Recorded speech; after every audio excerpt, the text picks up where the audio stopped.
অঙ্কিতা রান্নাঘরে আপনাদের সবাইকে স্বাগত। আজকে আমি চলে এসেছি আবার একটা নতুন রান্না নিয়ে। তো আজকে রান্না যেটা করব এটা হলো জামাই ষষ্ঠী স্পেশাল। মানে আমরা গতকালকে জামাই ষষ্ঠীর জন্য বাপের বাড়িতে এসেছি, আর আজকে আমি বাপের বাড়িতেই আছি। এখানে রান্না হবে, সেই রান্নাগুলো আজকে আমি দেখাবো। তো চলুন, এটা যদিও ব্লগ চ্যানেল নয়, এটা আমার কুকিং চ্যানেল। তো আজকে আমাদের এই রান্নাটা ব্লগ চ্যানেলের মতন করেই আমরা দেখাবো। তো চলুন শুরু করা যায়, আসুন। আজকে আমরা রান্না করব কাঠের উনুনে, কাঠের জাল আমার বাপের বাড়িতে হয়। তো এই উনুনে রান্না করে আপনাদেরকে দেখাবো কীভাবে রান্না করবো। আজকের মেনুটা হবে বিরিয়ানি। আমরা বিরিয়ানি রান্না করব। যেহেতু বৃষ্টি হচ্ছিল সেই জন্য আমরা ভাতটা আগে থেকে করে নিয়েছি, ওটা আপনাদের দেখাতে পারলাম না। আমরা মাংসটা প্রথমে কষিয়ে নেব, তারপরে লেয়ার বিরিয়ানি যেটা সাজাবো সেটা করব। তো চলুন আগে আমরা আলুটা ভেজে নিই। বিরিয়ানির যে আলুটা, ওই আলুটা ভাজবো। কি ওই থালাটা দে। আর এটা হলো আমার দিদির মেয়ে, দিদির বড় মেয়ে। হ্যাঁ, ওই এসছে, আমরা সবাই এসছি জামাই ষষ্ঠীতে এখানে।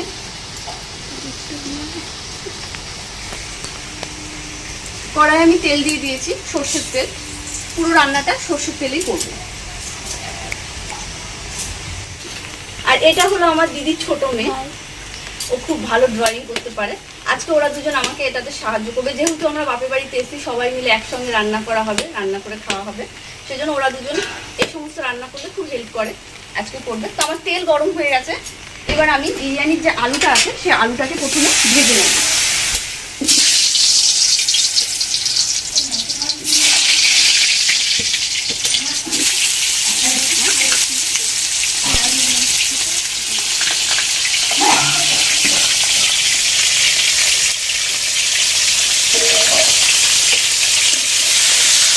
বিরিয়ানিতে আলুটা আমি লবণ দিলাম আর হলুদ দিয়ে আলুটাকে ভালো করে ভেজে নেব।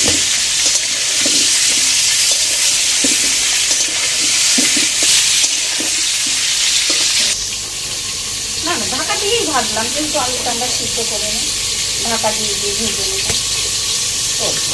কিন্তু হবে কি,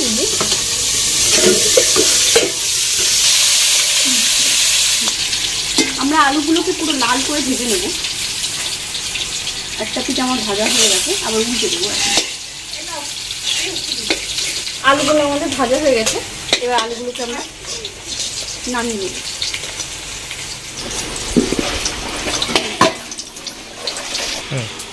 এবার আমরা বিরিয়ানির জন্য বেরেস্তাটা ভেজে নেব। আমরা পেঁয়াজগুলোকে, তেল গরম হয়ে গেছে, এই তেলের মধ্যে আমরা এই পেঁয়াজগুলো দিয়ে দেবো।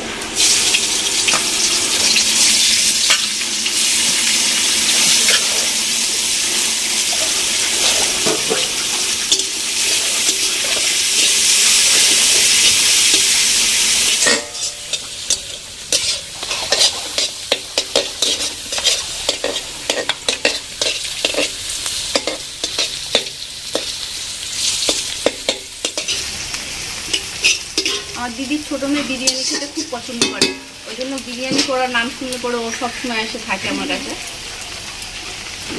ভালো লাগে ওরা দুই বোন খুব ভালো খায়।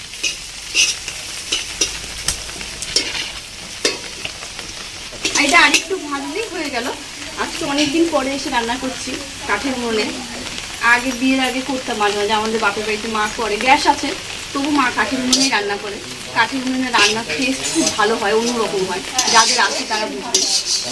সেই জন্য আজকে আমরাও করলাম। আর বিরিয়ানিটা কাঠের উনুনে খুবই সুন্দর হয়, খাসির মাংস কষালে করে সেটাও খেতে খুব ভালো লাগে।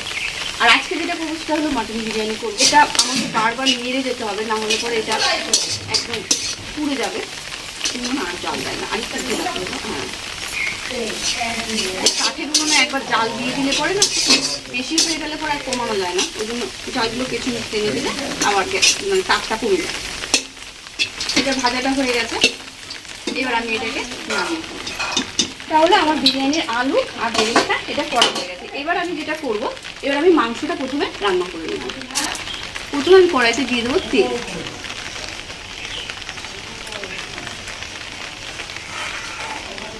তেলটা এতটা দিলাম, তার মানে আমাদের মাংসের পরিমাণটা অনেকটা আছে, 3 কিলো মাংস হবে, সেই জন্য আমি তেলের পরিমাণটা একটু বেশি দিলাম। এখানে আমি সব রকম মশলাটা করে নিয়েছি, আমি কোনো ম্যারিনেট করিনি। আমি এখানে পেঁয়াজ, রসুন, আদা, জিরে, গোটা গরম জিরে আর হলো গোটা ধনে আর নিয়েছি শুকনো লঙ্কা। এটা দিয়ে আমি এই পেস্টটা বানিয়ে নিয়েছি।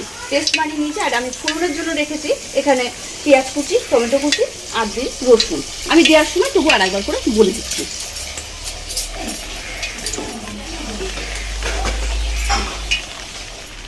তেল গরম হয়ে গেছে, এবার আমি এর মধ্যে দিয়ে দেবো শুকনো লঙ্কা, দিয়ে দেবো গোটা জিরে।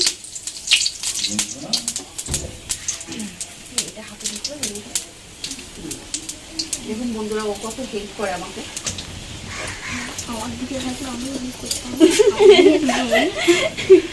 এবার আমি এর মধ্যে দিয়ে দেবো পেঁয়াজ কুচি,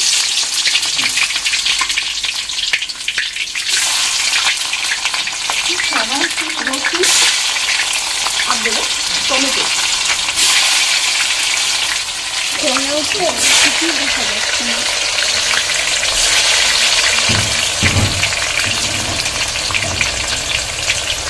দিয়ে দেবো লবণ,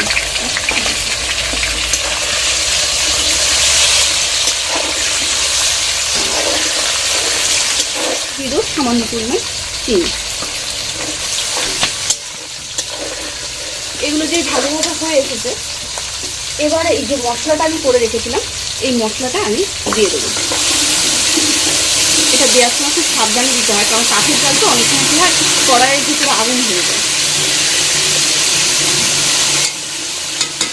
জোরে জ্বলছে জালটা।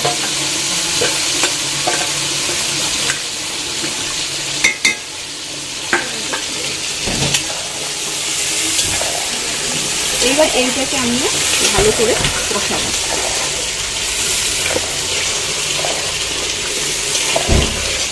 দিয়ে দেবো 1 চামচ মতো হলুদ গুঁড়ো, আর ওখানে 1 চামচ দিয়েছি। আমি প্রথমে বেশি হলুদ গুঁড়ো দেবো না, আর আজকে যেহেতু কাঠে রান্না করছি আমি মাংস প্রেশার কুকারেও দেবো না। এই কাঠের জালে যদি আমি ঢেকে ঢেকে আর একটু উষ্ণ গরম জল দিয়ে আমি মাংসটা রান্না করবো, তাহলে মাংসটা খুব সুন্দরভাবে সিদ্ধ হয়ে যায়। এদের একটু খিদে পেয়ে গেছে ওর। তোমার মাংস মম্মির কথা শুনলেই আমার খিদে পেয়ে গেছে। বাবা, ও আবার একটু বেশি ভক্ত আমার। ও ছোটবেলায় যখন ওর বোন হয়েছিল তখন ও ছিল আমার কাছে কিছুদিন, 2 বছর মতো। তখন থেকে ও আমার মেয়ের মতোই, ও আমাকে খুব ভালোবাসে ওর মার মতো। আমার তো কোনো জীবনে ছোটবেলায় মায়ের যেগুলো রান্না আমার ভালো লাগে। দেখুন বন্ধুরা, আমি এই মশলাটা কষাচ্ছি। দেখুন কি সুন্দর একটা কালার এসছে, আর অসাধারণ একটা গন্ধ বেরিয়েছে, খুব সুন্দর। আসলে কাঠের রান্নার মানে স্বাদটা একটু অন্যরকম হয়, গ্যাসের থেকে একটু স্বাদটা অন্যরকম হবেই আপনার। আমার এইটা আর একটুখানি আমি কষাবো, এটা কষিয়ে তারপরে আমি মাংস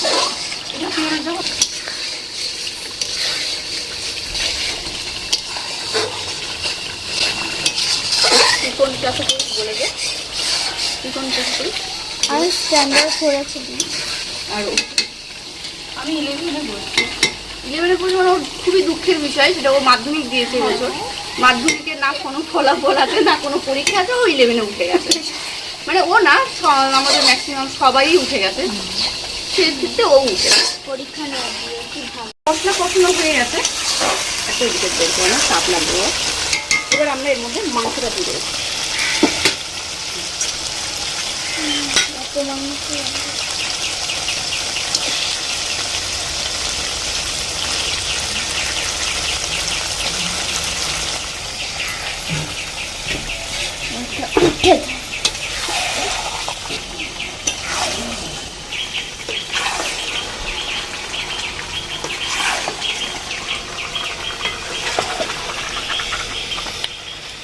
এটা আমি মশলাটা সব মাংসের সাথে এখানে মিশিয়ে নেব।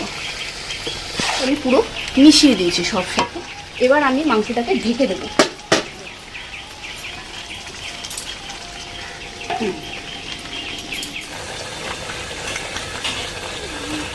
আমি এবার ঢাকনাটা খুলে দিয়েছি, কারণ অনেকটা মাংস তো ঢাকনা দিলে করে লেগে যাওয়ার ভয় লাগবে, সেজন্য আমি যখন জল দেবো তারপর আবার ঢাকবো।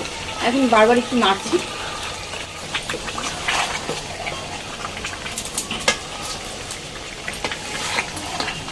দেখুন জল ছাড়তে শুরু করেছে।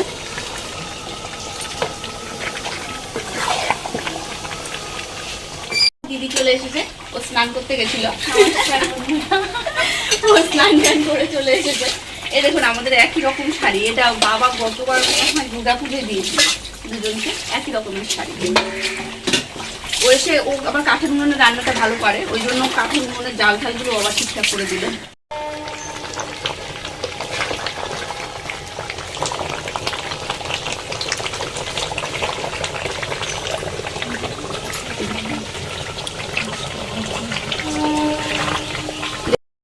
কাঠের জালে কেমন টকবক টকবক করে ফুটছে। এবার আমি এর মধ্যে আমি জল দিয়েছিলাম শুধু সামান্যই মশলার জলটা, তারপরে আর কোনো জল দিইনি। দেখুন কত জল বেরিয়েছে মাংস থেকে, এই জন্য আর আমার জল দিতে হয়নি। এখনই আমি এর মধ্যে সামান্য পরিমাণ জল দিয়ে ঢেকে দেবো। আমার এটা কষানো হয়ে গেছে, এইবার আমি এর মধ্যে জলটা ঢেলে দেবো। জলটা দিই,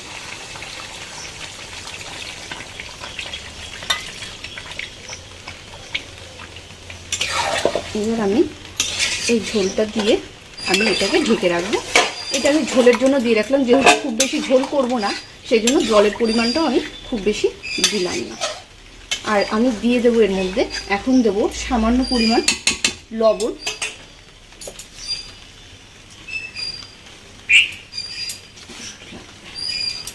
দেবো আর দেবো একটু লেবুর রস। আর কি লাগবে? হ্যাঁ আর একটা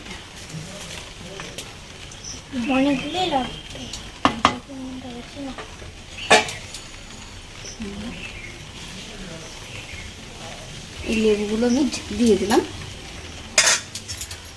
এবার না লাগবে না। এবার আমি এটাকে ভালো করে নেড়ে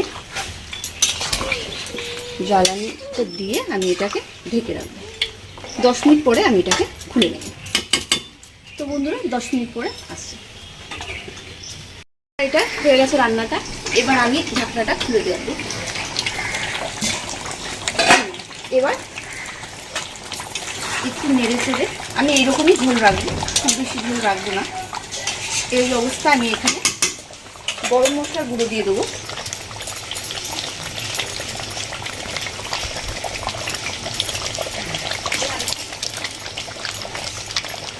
এবার আর একটু নেড়ে চেড়ে আমার এটা হয়ে গেছে। এইবার আমরা সাজিয়ে নেব।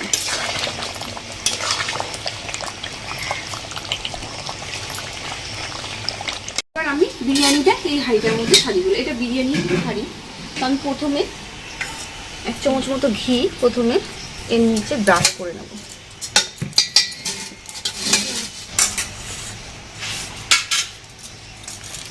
এবার এই তেজপাতাগুলো আমি এর উপর দিয়ে সাজিয়ে দেবো, যাতে নিচে লেগে যাওয়ার কোনো সম্ভাবনা না থাকে। এটা আমি দিয়ে দেবো ভাত।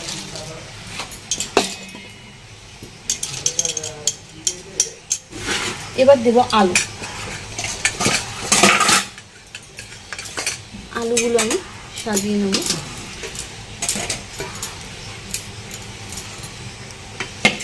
আর একটা হাতা হবে মাংস। এবার আমি এই মাংসগুলোকে এর মধ্যে সাজিয়ে নেব। এর উপরে দিয়ে দেবো এই বেরেস্তা।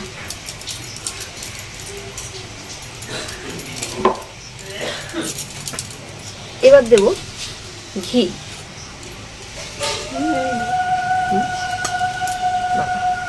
ও ঘিটা ধরে আবার আমাকে হেল্প করবে। ঘি। এবার দেব বিরিয়ানির মশলা।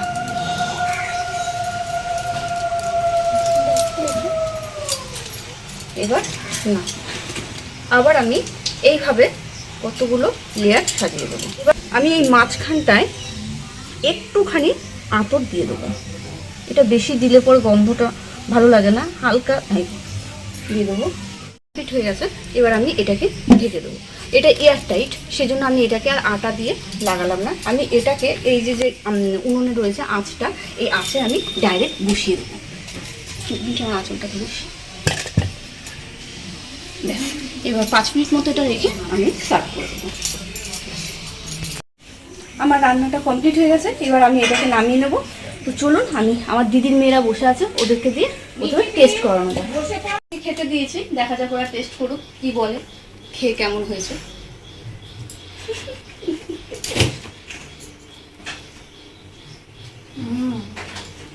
অসাধারণ হয়েছে।